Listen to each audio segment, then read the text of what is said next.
TET పరీక్ష రాస్తున్నటువంటి అభ్యర్థులందరికీ నమస్తే.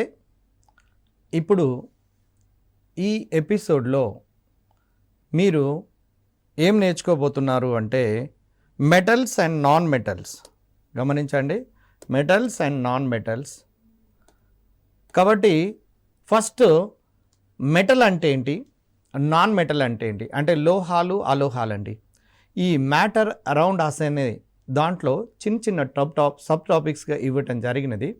కాబట్టి వీటి మీద పూర్తి గ్రిప్ రావటం కోసం సాధారణంగా టెట్లో గతంలో అడిగినటువంటి క్వశ్చన్లు ఈ ఏరియాలలో బాగున్నవి కాబట్టి ఎక్కువగా అడుగుతున్నారు కాబట్టి ఆ అంశాల మీద ఈ ఎపిసోడ్ క్లాసెస్ మీకు అందిస్తున్నాము. Metals and non metals. చూడండి, metals and non metals.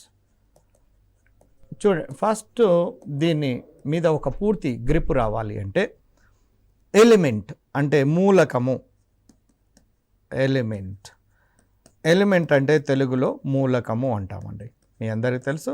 Element నేచర్ని బట్టి ఎలా ఉండొచ్చు అంటే మెటల్గా ఉండొచ్చు, నాన్ మెటల్గా ఉండొచ్చు, మెటలాయిడ్గా ఉండొచ్చు. మెటలాయిడ్ చూడండి అంటే అర్ధలోహంగా ఉండవచ్చు. అంటే లోహాలు అలోహాలు, పాయింట్ గమనించండి, అలోహాలు అర్ధలోహాలు, వీటిని సెమీ మెటల్స్ అని కూడా అంటారు. మీకు లోహము మూలకము అంటే ఏందో తెలిసింది. ఏ పదార్థం అయితే సజాతీయ పరమాణువుల చేత నిర్మితమై ఉంటుందో దాన్ని మూలకము అంటారు. మూలకం యొక్క స్వభావాన్ని బట్టి లోహాలు అలోహాలు అర్ధలోహాలు అంటారు. అసలు లోహము అంటే ఏంటంటే ఏ మూలకమైతే సులభంగా ఎలక్ట్రాన్లను కోల్పోతూ ఉంటుందో, దానిని లోహము అని, ఏ మూలకమైతే సులభంగా ఎలక్ట్రాన్లను గ్రహిస్తూ ఉంటుందో దాన్ని అలోహము లేదా నాన్ మెటల్ అని, ఏ మూలకమైతే సులభంగా ఎలక్ట్రాన్ కోల్పోతూ లేదా గ్రహించడం జరుగుతుందో దాన్ని మెటలాయిడ్ గాను, లేదా లోహ అలోహ రెండింటి యొక్క లక్షణాలను కలిగి ఉంటే దాన్ని అర్ధలోహము అంటారు. అయితే ఇప్పుడు మీరు గమనించాల్సింది లోహాలు అలోహాలు అర్ధలోహాలు. లోహము అంటే ఎలక్ట్రాన్ కోల్పోయేదని, అలోహం అంటే ఎలక్ట్రాన్ గ్రహించే లక్షణం కలిగి ఉన్నదని, అర్ధలోహము అంటే మెటలాయిడ్ అంటే ఎలక్ట్రాన్ కోల్పోతూ లేదా గ్రహించడం లేదా లోహాలోహ లక్షణాలు కలిగి ఉన్నట్లయితే దాన్ని అర్ధలోహాలు అంటారు. కాబట్టి ఈ క్రింది వానిలో అర్ధలోహము ఏది అని గత కాంపిటేటివ్లలో ఎన్నో సందర్భాల్లో అడిగారు. కానీ అలా ఈ క్రింది వానిలో లోహము ఏది అని అడగటానికి ఛాన్సెస్ లేవు. కానీ దీని మీద గ్రిప్ రావాలి. లోహాలు అంటే ఏంది, అలోహాలు అంటే ఏంటి, వాటి మధ్యన ఉండబడినటువంటి లక్షణాల మీద మనకు గ్రిప్ ఉన్నట్లయితే సులభంగా మనము దాని మీద గ్రిప్ రావడానికి అవకాశం ఉంటుంది. కాబట్టి మీరు చూడండి, లోహాలు అంటే మెటల్స్. మీరు మెటల్స్ కనుక చూడండి ఒకవైపు రాయండి. నాన్ మెటల్స్ చూడండి, నాన్ మెటల్స్ ఇంకొక వైపు రాద్దాం. మెటల్స్ అనగానే ఒక ఐరన్ తీసుకొని గుర్తుపెట్టుకోండి. నాన్ మెటల్ను మీరు కార్బన్ కానీ ఏదైనా నాన్ మెటల్ అయినటువంటి ఫాస్ఫరస్ను అలా తీసుకుంటే మనకు పూర్తిగా ఈజీగా గుర్తుండటానికి అవకాశం ఉంటుంది. జనరల్గా స్థితుల గురించి కనుక చూస్తే స్టేట్స్లలో ఇది సాలిడ్ స్టేట్లో ఉంటుంది లేదా ఘన స్థితులలో సాధారణంగా ఉంటాయని, కానీ చాలా రేర్ కేసెస్లలో మాత్రము పాదరసం లాంటివి ద్రవ స్థితులలో ఉంటున్నది. ఇక అంటే ఘన ద్రవ స్థితులలో ఉంటే, అదే నాన్ మెటల్స్ అయితే ఘనస్థితి, ద్రవస్థితి, వాయుస్థితి 3 స్థితులలో, సాలిడ్ లిక్విడ్ గ్యాస్ 3 స్థితులలో ఉంటున్నవి. అంటే ఇది మొదటి అంశంగా. రెండవవి మెటల్స్ అన్నీ చాలా గట్టిగా ఉంటాయి, హార్డ్గా ఉంటాయి. అంటే నాన్ మెటల్స్ అన్నీ మెతకగా ఉంటాయి. అంటే సాఫ్ట్గా ఉంటాయి. మీ అందరికీ తెలుసు. దీన్ని బట్టి ఎంపీ బీపీ విలువలను కనుక గమనించినట్లయితే ఎంపీ అండ్ బీపీ విలువలను మెటల్స్కు చాలా ఎక్కువగా ఉంటాయండి. సాధారణంగా ఎక్కువగా మెటల్స్కు ఎంపీ ద్రవీభవన బాష్పీభవన ఉష్ణోగ్రతలు చాలా ఎక్కువ, కానీ నాన్ మెటల్స్కు మాత్రం చాలా తక్కువగా ఉంటాయి కంపారిజన్లో. ఎక్సెప్ట్ డైమండ్, కార్బన్ రూపాంతరమైనటువంటి డైమండ్కు మాత్రం దీని యొక్క ద్రవీభవన బాష్పీభవన ఉష్ణోగ్రతలు చాలా ఎక్కువగా ఉంటాయి. మీ అందరికీ తెలుసు, ఎలక్ట్రాన్లను కోల్పోయే లక్షణాన్ని పాయింట్ గుర్తుంచుకోండి. ఎలక్ట్రాన్లను కోల్పోయే లక్షణాన్ని ధన విద్యుదాత్మకత అంటారు. అంటే ధన విద్యుదాత్మకత లక్షణము అనేది మెటల్స్కు ఉంటే వీటికి రుణ విద్యుదాత్మకత అనే లక్షణము నాన్ మెటల్స్కు ఉంటున్నది. రుణ విద్యుదాత్మకత, ఎలక్ట్రోపాజిటివిటీ, ఎలక్ట్రోనెగటివిటీ, ఎలక్ట్రోపాజిటివిటీ, ఎలక్ట్రోనెగటివిటీ. అదేవిధంగా నెక్స్ట్ మీరు గమనించి చూడండి, ఇంకొక డిఫరెన్సెస్ను మనము గమనించి చూస్తే మీకు తెలిసినటువంటి ఏమైనా డిఫరెన్స్ ఉన్నా కూడా మీరు అబ్జర్వ్ చేసి చెప్పొచ్చు. ఇక్కడ సోనోరస్ చూడండి, సోనోరస్ అంటే ఏదైనా ఒక మెటల్ని కనుక ఒక ఫ్లోర్ మీద వేసినప్పుడు శబ్దాన్ని కనుక వచ్చినట్లయితే దాన్ని సోనోరస్, సోనోరిటీ అనే ప్రాపర్టీ ఉన్నట్టుగా మనము దీని సోనోరస్ అనే ప్రాపర్టీని ఉన్నది. ఇది నాన్ సోనోరస్ అంటే ఇది శబ్దాన్ని ఇవ్వకుండా పప్ అనే ఒక రకమైనటువంటి భిన్నమైనటువంటి శబ్దాన్ని ఇస్తున్నది. కాబట్టి ఇవి నాన్ సోనోరస్, ఇవి సోనోరస్ అయితే ఇవి నాన్ సోనోరస్. ఇక తర్వాత పరమాణుకత చూడండి, పరమాణుకత, పరమాణుకతను ఎటామిసిటీ అంటారు. ఇంగ్లీష్లో ఎటామిసిటీ అంటే number of atoms present in molecule. Example hydrogen H2 పరమాణుకత 2, ozone O3 దాని పరమాణుకత 3, పాస్పరస్ P4 దాని యొక్క పరమాణుకత 4. అంటే ఎటామిసిటీ 4 అన్నట్టు పాస్పరస్ది.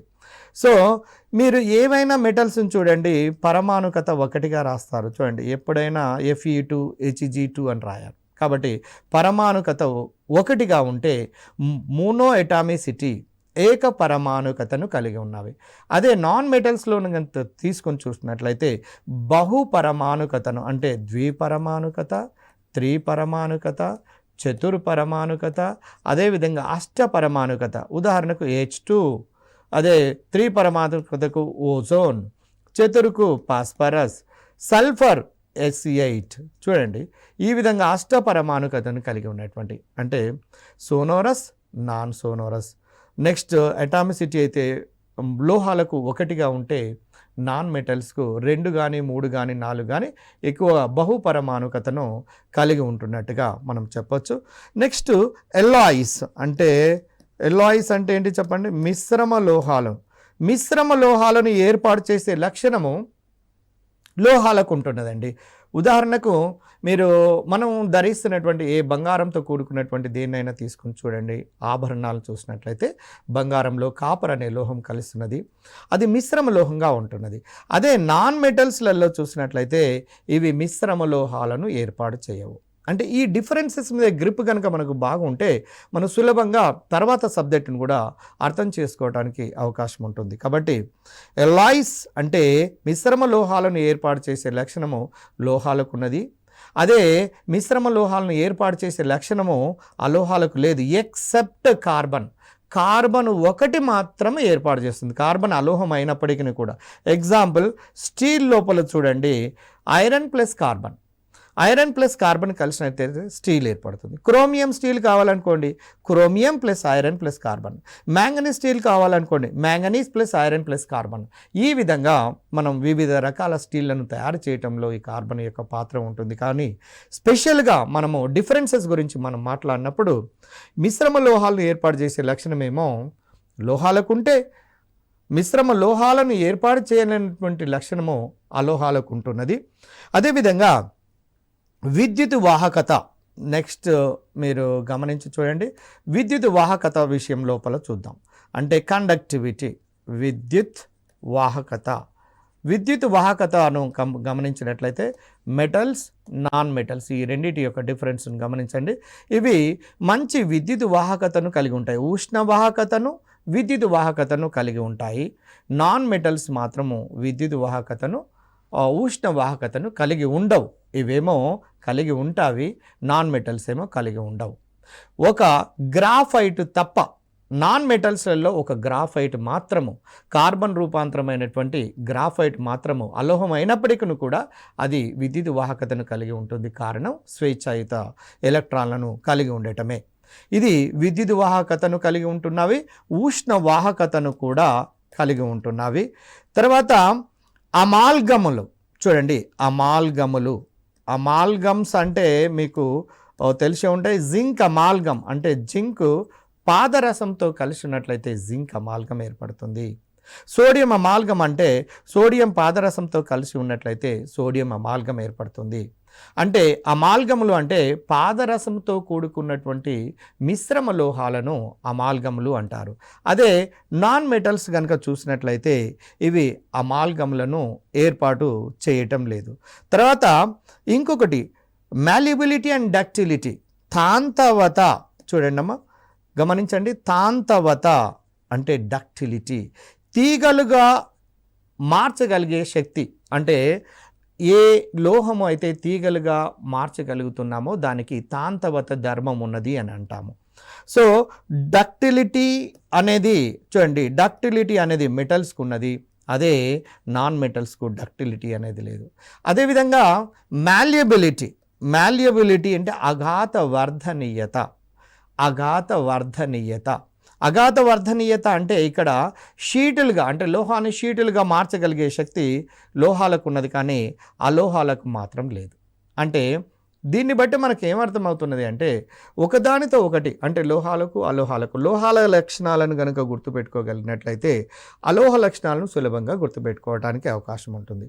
అదేవిధంగా మీరు ఇంకొక పాయింట్ని గమనించండి. ఆక్సీకాన్లు క్షయకాన్ల విషయం లోపల కనుక వచ్చినట్లయితే చూడండి, మెటల్స్ అండ్ నాన్ మెటల్స్ అంటే ఎలక్ట్రాన్లను కోల్పోయే లక్షణాన్ని కలిగి ఉంటాయి కాబట్టి ఇవి రెడ్యూసింగ్ ఏజెంట్స్గా పనిచేస్తాయి, మంచి క్షయకారణులుగా పనిచేస్తాయి. ఇవి క్షయకారణులుగా పనిచేస్తాయి. ఇవి మాత్రము ఆక్సీకారణులుగా పనిచేస్తాయి, ఆక్సిడైజింగ్ ఏజెంట్స్గా పనిచేస్తుంటాయి నాన్ మెటల్స్. అంటే డిఫరెన్సెస్ మనము ఇప్పుడు వరకు మనం చూసాము, అంటే మెటల్స్కు నాన్ మెటల్స్కి మధ్యన డిఫరెన్సెస్ని గమనించాము. అయితే ఇక్కడ మన టెట్ లాంటి ఎగ్జామినేషన్లో ఎలా అడుగుతున్నాడు అంటే చూడండి, టెట్ లాంటి ఎగ్జామినేషన్లో ఎలా అడుగుతున్నాడంటే మెటల్ యాక్టివిటీ సిరీస్ మీద అడుగుతున్నాడండి క్వశ్చన్. నిజంగా నాకున్న అనుభవంతో నేను గమనించింది ఏంటంటే మెటల్ యాక్టివిటీ సిరీస్ మీద అడిగినప్పుడు క్వశ్చన్ ఆన్సర్ చేసే వాళ్ళ సంఖ్య చాలా తక్కువగా ఉంటుంది. కాబట్టి దాన్ని గుర్తుపెట్టుకోవడానికి ఒక చిటికా చెప్తాను, వినండి. ఆ చిటికాని ఎలా గుర్తుపెట్టుకోవాలి అంటే గమనించండి. ఇక్కడ కనకమ్మ, కనకమ్మ అల్యూమినియం జింకు పాత్రలో పెసరపప్పు వేసుకొని చేపలను వేసుకొని తింటుంది. ఈ లింక్ను మన మైండ్లో ఈజీగా గుర్తుపెట్టుకోవడానికి అవకాశం ఉంటుంది. చూడండి, కనకమ్మ, కనకమ్మ అంటే కే, కనకమ్మ కాలో సిఏ, కనకమ్మ మాలో ఎంజి మెగ్నీషియం, అల్యూమినియం జింకు పాత్రలో పెసరపప్పు అనేదాన్ని ఫెసనపబ్, FESN ఫెసనపబ్. దీని తర్వాత హైడ్రోజన్. చూడండి, ఇది స్టాండర్డ్ ఎలిమెంట్. నెక్స్ట్ చాప, చేపలను వేసుకొని తింటుంది, CHAPA అంటే చాప. చూడండి, కనకమ్మ. ఇది ఎంత ఉపయోగపడుతుందో మీరు ఒకసారి క్వశ్చన్ అబ్జర్వ్ చేసిన తర్వాత మీకు అర్థమవుతుంది. కనకమ్మ, కనకమ్మ అల్యూమినియం జింకు పాత్రలో పెసరపప్పు అంటే పెసనపబ్, FESNPB ఇంతవరకు గుర్తుంటుంది. Hydrogen standard element. చాప అంటే CuHGAgPtAu అంటే చేపలో కాపర్, సిల్వర్, ఇక్కడ మెర్క్యూరీ, సిల్వర్ అంటే Ag, తర్వాత ప్లాటినం, ఇక్కడ చూడండి Ag, ఇక్కడ Ag సిల్వర్ యొక్క. ఇప్పుడు మెటల్ యాక్టివిటీ సిరీస్ ఇవన్నీ గుర్తు ఉంటేనే దానికి సంబంధించిన క్వశ్చన్ టెట్ లోపల అడగబడినటువంటి క్వశ్చన్కు ఆన్సర్ చేయడానికి అవకాశం ఉంటుంది. కాబట్టి ఈ హైడ్రోజన్ పైన ఉండబడినటువంటి మూలకాలకేమో చూడండి, ఈ హైడ్రోజన్ పైన ఉండబడినటువంటి మూలకాలు అన్నింటికేమో ఎక్కువ చర్యాశీలతను కలిగి ఉంటున్నాయి. ఎక్కువ చర్యాశీలత కిందికి వస్తూ ఉంటుంటే చర్యాశీలత తగ్గుతూ ఉంటుంది. కానీ మధ్యలో ఉండబడినటువంటి ఈ హైడ్రోజన్ ఒక స్టాండర్డ్ ఎలిమెంట్గా తీసుకొని దాని కింద ఉండబడినటువంటి మూలకాలకు చాలా తక్కువ చర్యాశీలత ఉంటుంది, చాలా అంటే చాలా తక్కువ చర్యాశీలత. కాబట్టి గోల్డ్ చూడండి చివరిలో ఉన్నది, అంటే నోబెల్ మెటల్స్ అంటారు. అంటే చర్యాశీలత లేనటువంటి మెటల్స్ను ఏమంటారంటే నోబెల్ మెటల్స్ అంటారు. గోల్డ్, అందువలనే గోల్డ్ యొక్క షైనింగ్ ఎంతకాలం ఉన్నా కూడా ఎందుకు పోవటం లేదంటే దీని యొక్క రియాక్టివిటీ చాలా తక్కువగా ఉంటుంది కాబట్టి పోవటం లేదు. కాబట్టి ఇలా కూడా క్వశ్చన్ ఫ్రేమ్ చేసే అవకాశం ఉంది. ఈ క్రింది వాళ్ళలో అత్యధిక చర్యాశీలత కలిగిన లోహం ఏది అన్నప్పుడు ఈ టెక్నిక్ ద్వారా గుర్తుపెట్టుకోవచ్చు. చూడండి మళ్ళీ ఒకసారి, కనకమ్మ, కనకమ్మ అల్యూమినియం జింకు పాత్రలో పెసరపప్పు చేపలను చేపలను వేసుకొని తింటుంది అనేది గుర్తుపెట్టుకొని దీని ద్వారా ఏ క్వశ్చన్ అయినా మనం అటెంప్ట్ చేయడానికి అవకాశం ఉంటుంది. మీరు ఒక చిన్న ఎగ్జాంపుల్ చూడండి. ఉదాహరణకు మీరు జింక్ అండ్ కాపర్ను తీసుకుందాం. జింక్ అండ్ కాపర్ ఏమో ఎక్కడ ఉన్నది అంటే కింద ఉన్నది. కింద ఈ సిరీస్లో పైనుంచి కిందికి వస్తుంటే చర్యాశీలత తగ్గుతూ వస్తుంది. అంటే ఇక్కడ ఇంకా తగ్గుతుంది. అతి తక్కువ చర్యాశీలత కలిగింది ఏయు అయితే అత్యధిక చర్యాశీలత కలిగింది పొటాషియం ఈ యాక్టివిటీ సిరీస్ ప్రకారం. కాబట్టి ఈ లింక్ ద్వారా మనం గుర్తుపెట్టుకొని క్వశ్చన్స్ ఎలా అడుగుతున్నాడు అంటే ఈ క్రింది వానిలో సత్యవాక్యం ఏది అంటున్నాడు. చూడండి, ఈ క్రింది వానిలో సత్యవాక్యం ఏది. ఇప్పుడు ఉదాహరణకు కాపర్ సల్ఫేట్, ఒక చిన్న ఎగ్జాంపుల్ గతంలో అడిగిన దాన్ని చూపిస్తా. చూడండి, కాపర్ సల్ఫేట్ జింక్ ఉన్నది చూడండి ఇక్కడ, ఈ రెండింటితో రియాక్ట్ అవుతున్నది అనుకోండి. ఇప్పుడు కాపర్ యొక్క రియాక్టివిటీ ఈ మెటల్ యాక్టివిటీ సిరీస్ ప్రకారము జింక్ ఏమో పైన ఉన్నది, కాపర్ ఏమో కింద ఉన్నది. జింక్ పైన ఉన్నది, కాపర్ కింద ఉన్నది. కాబట్టి తక్కువ చర్యాశీలతను కలిగి ఉన్నది కాబట్టి కాపర్. ఇప్పుడు జింక్ అనేది దీన్ని బదిలీ చెందించగలుగుతున్నది. దేన్ని బదిలీ చెందిస్తుంది అంటే మీరు ఒక్కసారి ఇక్కడ కన్ఫ్యూజన్ లేకుండా చూడండి. దేన్ని బదిలీ చెందిస్తుంది అంటే జింక్ అనేది కాపర్ సల్ఫేట్ను బదిలీ చెందించి ఏం ఏర్పడుతుంది అంటే జింక్ సల్ఫేట్గా మారుతుంది, ప్లస్ కాపర్ బయటకు వస్తుంది. అంటే జింకును స్థానభ్రంశము చెందించగలిగే శక్తి జింకుకు ఉన్నది. కాపర్ సల్ఫేట్లో ఉన్నబడిన కాపర్ను జింక్ అనేది డిస్ప్లేస్మెంట్ చేయగలుగుతున్నది కాబట్టి జింక్ సల్ఫేట్గా మారుతుంది. అంటే ఈ చర్య జరుగుతున్నది. అంటే కాపర్ సల్ఫేట్ జింక్తో చర్య జరిగినప్పుడు జింక్ సల్ఫేట్గా మారి కాపర్ బయటికి విడుదలవుతుంది. అంటే దీన్ని బట్టి స్థానభ్రంశము చెందించగలుగుతుంది జింక్ అనేది. ఒకవేళ దీన్ని రివర్స్ లోపల కనుక తీసుకొని చూడండి, దీన్ని రివర్స్లో కనుక తీసుకొని చూస్తే ఒక్కసారి ఎలా ఇస్తున్నాడు అంటే జింక్ సల్ఫేట్, ఈ పాయింట్ గమనించండి, చూడండి మీకే ఇప్పుడే అర్థమైపోతుంది. జింక్ సల్ఫేట్ కాపర్తోని ఇక్కడ చర్య జరుగుతుందా అనేది కనుక గమనిస్తే ఇక్కడ చూడండి, ఈ చర్య జరుగుతుందా అనేది గమనించి చూసినట్లయితే ఈ చర్య జరగటం లేదు. ఎందుకు జరగటం లేదు అంటే కాపర్ యొక్క చర్యాశీలత చాలా తక్కువ కాబట్టి జింకును డిస్ప్లేస్ చేయగలిగే శక్తి అంటే స్థానభ్రంశం చేయించగలిగే శక్తి కాపర్కు లేదు. కాబట్టి no reaction between the zinc sulphate and copper. ఈ విధంగా చర్యలు జరుగుతాయా జరగవా అనేది మనము గుర్తుపట్టడానికి అవకాశం ఉంటుంది. అంటే ఎక్కువ చర్యాశీలత కలిగినటువంటి మూలకము ఏదైనా సమ్మేళన రూపం లోపల వేరే పదార్థం కనుక ఉంటే అది డిస్ప్లేస్ చేయగలుగుతుంది. కాబట్టి దీన్ని ఆధారంగా చేసుకొని ఒక రసాయనిక చర్య ఇక్కడ జరుగుతుందా జరగటం లేదా అనేది తెలుసుకోవచ్చు. కాబట్టి గతంలో 2 టెట్ ఎగ్జామినేషన్లలో నేను గమనించి చూశాను. ఈ మెటల్ యాక్టివిటీ సిరీస్ మీద క్వశ్చన్ అడిగితే ఆన్సర్ చేయలేనటువంటి పరిస్థితిలో కనపడుతున్నది. కాబట్టి ఇప్పుడు దీన్ని గనక గుర్తుంచుకున్నట్లయితే, ఈ చిన్న టెక్నిక్ని కనుక గుర్తుంచుకున్నట్లయితే మనం సులభంగా ఆన్సర్ చేయడానికి అవకాశం ఉంటుంది. ఆ టెక్నిక్ ఒకసారి గుర్తుపెట్టుకోండి. ఒక చిన్న పాట రూపంలో కనకమ్మ అల్యూమినియం జింకు పాత్రలో పెసరపప్పు చేపలను వేసుకొని తింటుంది అనే ఒక చిన్న లింక్ ద్వారా మనము మెల్లగా ఈ మెటల్ యాక్టివిటీ సిరీస్ అన్నిటిని గుర్తుపెట్టుకొని మనం దానికి సంబంధించినటువంటి ఈ క్రింది వానిలో సత్యవాక్యము ఏది అంటాడు. ఈ క్రింది వానిలో సత్యవాక్యం ఏది? ఉదాహరణకు చూడండి, కాపర్ సల్ఫేట్ జింకు, కాపర్ సల్ఫేట్లోని కాపర్ను జింకు స్థానభ్రంశం చెందించగలుగుతుంది, సత్యవాక్యమే. ఒకవేళ దీనికి రివర్స్గా ఇచ్చింది అనుకోండి, రివర్స్గా ఇచ్చినప్పుడు జింక్ సల్ఫేట్ కాపర్ను ఈ విధంగా క్వశ్చన్ కనుక ఇచ్చినట్లయితే కాపర్ అనేది జింక్ సల్ఫేట్ను డిస్ప్లేస్ చేయలేకపోతుంది. కారణం కాపర్ యొక్క యాక్టివిటీ అనేది జింక్ను డిస్ప్లేస్ చేయగలిగే శక్తి దీని లోపలికి లేదు కాబట్టి, అంత యాక్టివిటీ లేదు కాబట్టి ఈ చర్య జరగటం లేదు. ఏ చర్య జరుగుతుంది, ఏ చర్య జరగటం లేదు అనేది నీకు తెలిసినట్లయితే ఈ క్రింది వాళ్ళలో సత్యవాక్యం ఏది అనే దానికి సులభంగా ఆన్సర్ చేయడానికి అవకాశం ఉంటుంది. కాబట్టి ఈ విధంగా మనము మెటల్స్ అండ్ నాన్ మెటల్స్ను ఈజీగా మీరు గమనించండి. వాటి మధ్యన డిఫరెన్సెస్ను కనుక చూడండి, ఆ డిఫరెన్సెస్ను గుర్తుపెట్టుకొని దీనికి సంబంధించినటువంటి మెటల్ యాక్టివిటీ సిరీస్ కనుక గుర్తుపెట్టుకున్నట్లయితే దాని మీద ఎలాంటి క్వశ్చన్ వచ్చినా కూడా మనం సులభంగా ఆన్సర్ చేయడానికి అవకాశం ఉంటుంది. కాబట్టి మీరు మెటల్స్ అండ్ నాన్ మెటల్స్ మీరు మళ్ళొకసారి గుర్తు చేయండి. ఇవి పాజిటివ్ ఆక్సిడేషన్ నెంబర్ని కలిగి ఉంటాయి, జనరల్గా ఇవి నెగటివ్. ఇవి మోనో అటామిసిటీని కలిగి ఉంటే ఇవి పాలీ అటామిసిటీని కలిగి ఉంటాయి. ఇవి ఎలాయిస్ అంటే మిశ్రమ లోహాలను ఇవి ఏర్పాటు చేస్తే ఇవి మిశ్రమ లోహాలను ఏర్పాటు చేయవు అనే విషయము.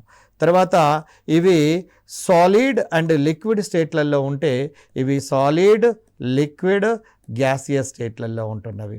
అదేవిధంగా ఇవి కండక్టివిటీను అంటే విద్యుత్ వాహకత, ఉష్ణ వాహకతను ఇవి కలిగి ఉంటే ఇవి కలిగి ఉండవు. ఈ విధంగా ఈ సుమారుగా 12 నుంచి 13 దాకా డిఫరెన్సెస్ ఉన్నాయండి. ఈ డిఫరెన్సెస్ని కనుక మనం గుర్తుపెట్టుకున్నట్లయితే ఈ క్రింది వాళ్ళలో మెటల్ యాక్టివిటీ సిరీస్లలో ఏది ఎక్కువ చర్యాశీలత ఉన్నది అని అడిగినా కూడా సులభంగా ఆన్సర్ చేయొచ్చు. తక్కువ చర్యాశీలత ఉన్నది అని అడిగినా కూడా ఆన్సర్ చేయొచ్చు. లోహాలకు అలోహాలకు మధ్యన డిఫరెన్సెస్ అడిగినా కూడా మనం ఆన్సర్ చేయడానికి అవకాశం ఉంటుంది. కాబట్టి ఈ మ్యాటర్ అరౌండ్ అస్ అనే యూనిట్లో మెటల్స్ అండ్ నాన్ మెటల్స్ అనే టాపిక్లో ఎలాంటి క్వశ్చన్ వచ్చినా కూడా ఈ బేస్ కనుక ఉన్నట్లయితే మనం సులభంగా ఆన్సర్ చేయడానికి అవకాశము ఉంటుంది. అయితే ఇక్కడ లోహము అలోహము అనే దానికంటే ముందు మీరు గుర్తుపెట్టుకోవాల్సింది ముందుగానే మీకు గుర్తు చేశాను. ఇక్కడ ఎలిమెంట్ అంటే మూలకము స్వభావాన్ని బట్టి ఎన్ని భాగాలుగా ఉంటుంది చెప్పండి. లోహము, అలోహము, అర్ధలోహము. ఎలక్ట్రాన్లను కోల్పోయేది లోహం అయితే, ఎలక్ట్రాన్లను గ్రహించేది అలోహం అయితే, ఎలక్ట్రాన్ కోల్పోతూ గ్రహించేది అర్ధలోహము, లేదా లోహ అలోహ లక్షణాలను కలిగి ఉండేది అర్ధలోహము. మీ అందరికీ తెలుసు ఆవర్తన పట్టిక లోపల ఎక్కువ శాతం ఏ మూలకంలో నిండి ఉన్నది? లోహాలు, అలోహాలు, అర్ధలోహాలు, కృత్రిమ లోహాలు అని అంటే మీ అందరికీ తెలుసు ఎక్కువ శాతము లోహాలతోనే నిండి ఉన్నది. అదేవిధంగా ఇప్పుడు ఈ విధంగా కూడా క్వశ్చన్ అడగచ్చు.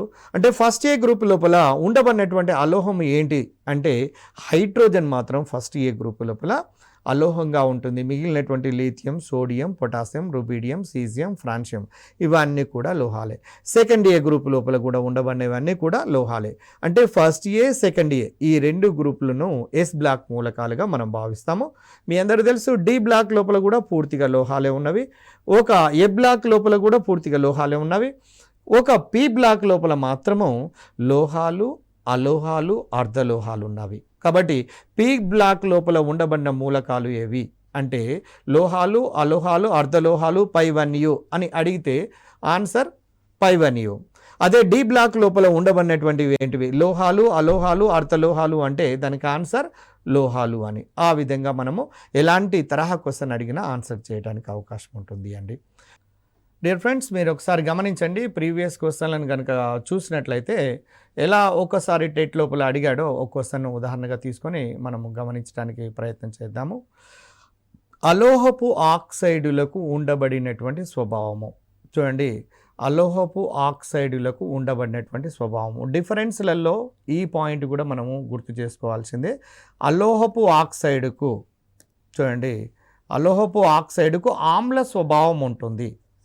అలోహపు ఆక్సైడుకు చూడండి, అలోహపు ఆక్సైడుకు ఏ స్వభావం ఉన్నది అని అడిగాడు. అంటే ఆమ్ల స్వభావం ఉన్నదండి, ఆమ్ల స్వభావం ఉన్నది.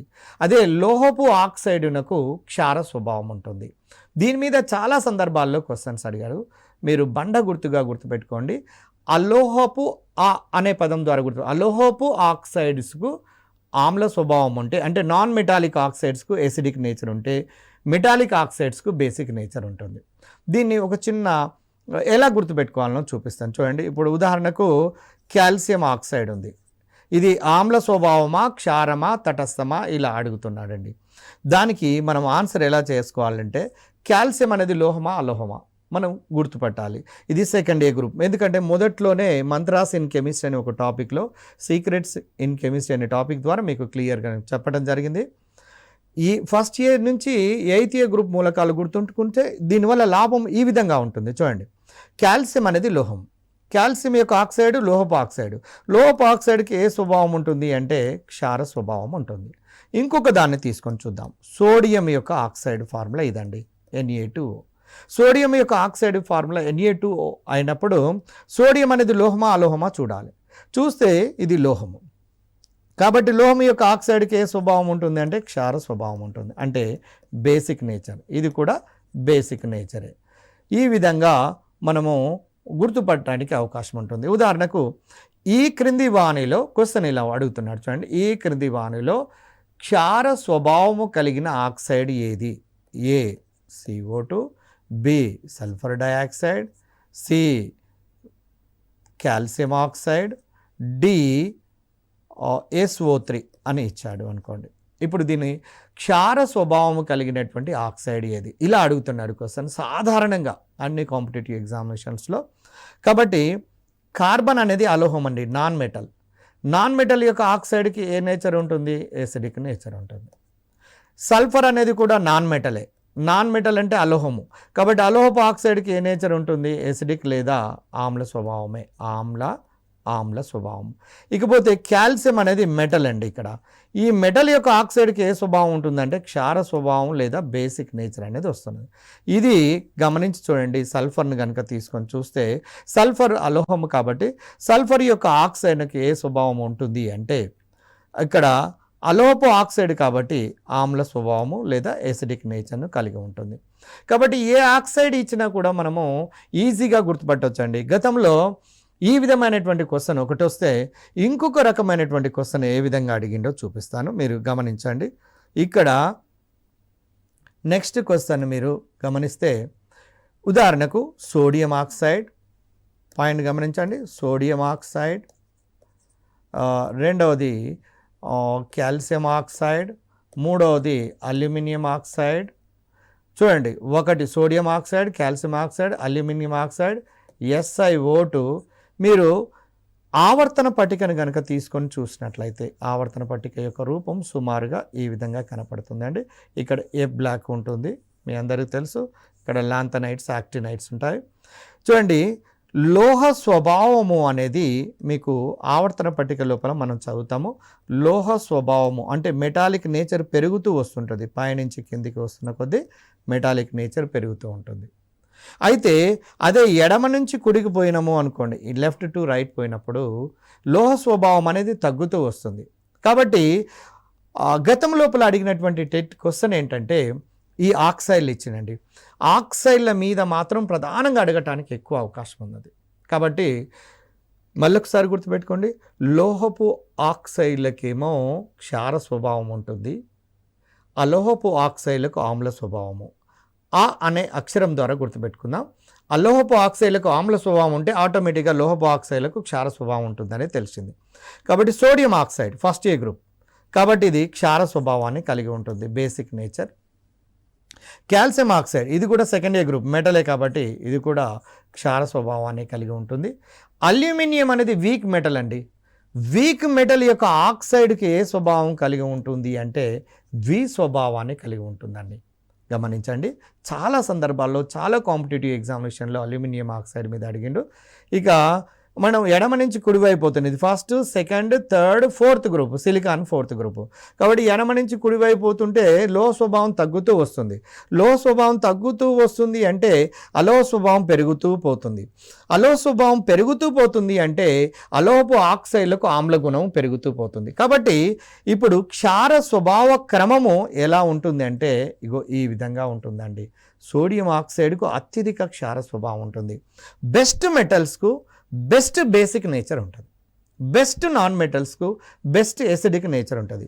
ఈ ఆవర్తన పట్టికలో పీరియాడిక్ టేబుల్లో లెఫ్ట్ సైడ్ మొత్తం మెటల్స్, బెస్ట్ మెటల్స్ ఉన్నాయి కాబట్టి వీటి యొక్క ఆక్సైడ్స్కు ఎక్కువ క్షార స్వభావం ఉంటే right side best non metals ఉన్నాయి కాబట్టి వీటి యొక్క ఆక్సైడ్స్కు ఆమ్ల స్వభావం ఉంటే మధ్యస్థంగా ఉండబడినటువంటి వాటి యొక్క ఆక్సైడ్స్కు ద్విస్వభావం ఉంటుంది. కాబట్టి సోడియం కాల్షియంలు మంచి బలమైనటువంటి లోహాలు అయినట్లయితే అల్యూమినియం ఏమో బలహీనమైనటువంటి లోహం కాబట్టి దీని యొక్క ఆక్సైడ్కు ద్విస్వభావం ఉంటుంది, దీనికి ఆమ్ల స్వభావం ఉంటుంది SI అనేది. ఇదే విధంగా tin oxide, lead oxide weak metals కాబట్టి tin oxide, lead oxide, aluminium ఆక్సైడ్లకు ద్విస్వభావాన్ని కలిగి ఉంటున్నవి. కాబట్టి దీన్ని బట్టి కంక్లూజన్ నీకు ఏమర్థమవుతుందంటే first A second A group మూలకాల యొక్క ఆక్సైడ్లకు క్షార స్వభావం ఉందని, వీక్ మెటల్ యొక్క ఆక్సైడ్లకు ద్విస్వభావం ఉందని, అలోహపు ఆక్సైడ్లకు ఆమ్ల స్వభావం ఉన్నట్టుగా మనకు అర్థమవుతున్నది. కాబట్టి ముందుగానే గ్రూప్ మూలకాలను కనుక తెలిసి ఉన్నట్లయితే చాలా సులభంగా ఈ ఆక్సైడ్ల మీద ఏ క్వశ్చన్ వచ్చినా కూడా ఆన్సర్ చేయడానికి అవకాశం ఉంటుంది. ఈ మెటల్స్ అండ్ నాన్ మెటల్స్ అనే టాపిక్ను కనుక మీరు క్లాసును సరిగ్గా చాలా కేర్ఫుల్గా విన్నట్లయితే అవలీలగా మీరు రేపు రాయబోయే టెట్ ఎగ్జామినేషన్లో సులభంగా అత్యధికమైనటువంటి స్కోర్ సంపాదించి డిఎస్సి సెలక్షన్లో కూడా ఉండటానికి అవకాశం ఉంటుంది. Thank you one and all.